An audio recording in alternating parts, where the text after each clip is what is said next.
ৰমজান মাহটো আহিছিলেহে কালি পৰহি প্ৰথম ৰোজা ৰাখা যেন লাগিয়ে আছে এতিয়াও কিন্তু ৰমজান মাহটো আদায় হ'বলৈ হ'ল আজি ২৭টা ৰোজা পাৰেই হ'ল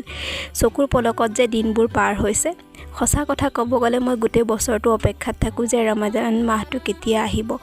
আৰু ৰমজান মাহটো অহাৰ পিছত এনেকুৱা হয় যে এনেকুৱা লাগি থাকে যে ১৫-২০টা ৰোজা যোৱাৰ পিছত ফাৰ্ষ্ট ৰোজা ৰাখিছোঁ নেকি ছেকেণ্ড ৰোজা ৰাখিছোঁ নেকি কিন্তু এইফালে ৰমজান মাহটো আদায়ে হ'বহে সঁচা কথা ক'ব গ'লে জানেনে মোৰ চকুদি লিটাৰেলি মোৰ চকুদিত পানী ওলাই আহে যেতিয়া ৰমজান মাহটো শেষ হ'বলৈ হয়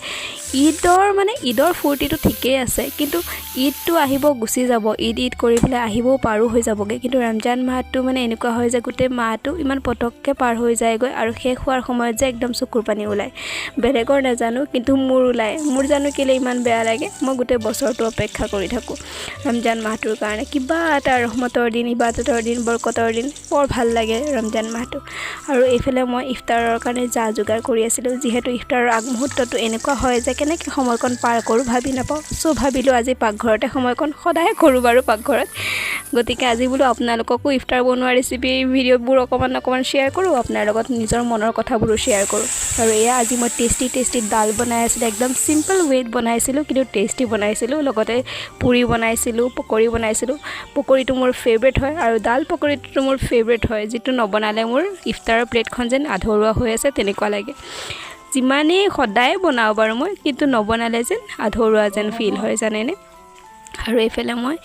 আপোনালোকৰ লগত কথা পাতি চব কিছু ৰেডি কৰি লৈছোঁ আৰু পুৰিখিনি এনেদৰে কাটি লৈছোঁ মই ইজি হিচাপত চাৰিকোণীয়া কৰি কাৰণ ডাঙৰকৈ বেলি পেলাই হেৰি কৰিছোঁ সৰুকৈ কৰিলে বহুত সময় লাগে ন আৰু সেইখিনি সময়ত এনাৰ্জিও নাথাকে যে ইমান মানে মেহনত কৰি থাকিবলৈ কিন্তু তথাপিও আৰু কৰিছোঁ আৰু